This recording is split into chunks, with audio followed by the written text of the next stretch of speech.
The Darién Gap, the most dangerous place on Earth.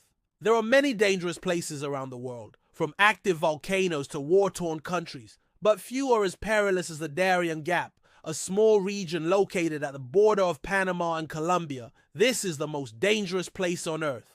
To put it simply, the Darién Gap is an inhospitable jungle that's home to dangerous animals, extreme weather, and violent crime. It all started back in 1920 when US soldiers were sent to the area to fight in the Banana Wars. They quickly found out that the terrain was impassable by car, and so they cut down trees and built a road through the jungle. This made it easier for them to travel to and from their posts, but it also opened up the area to settlers and loggers.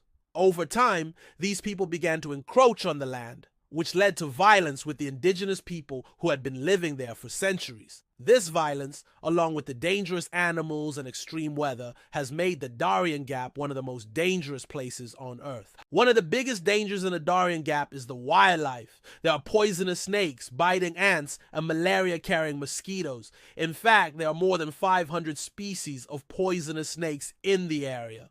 And if that's not enough, there are also jaguars, anacondas, and caimans. If you can't tell already, it's hard to survive in this area. Another danger is the extreme weather. The Darién Gap is located in the Caribbean, so it's hot and humid year-round. There is also heavy rainfall, which can cause flooding and make the ground very muddy.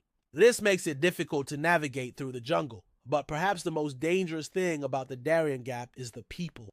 There are drug smugglers, guerrillas, and mercenaries who live in the jungle. They are constantly fighting each other, and there's no law enforcement to protect you. In fact, the only people who venture into the Darién Gap are those who have something to hide.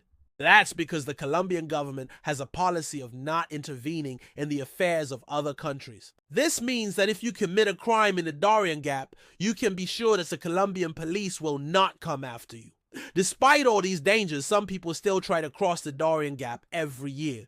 Most of them are illegal immigrants from Haiti, Venezuela, and other countries who are trying to get to the United States, but many of them don't make it. They are killed by animals, die from diseases, or are taken by smugglers, so if you're anywhere near the Darién Gap, be careful. You may not make it out alive. That's all for today. Thanks for watching and see you next time.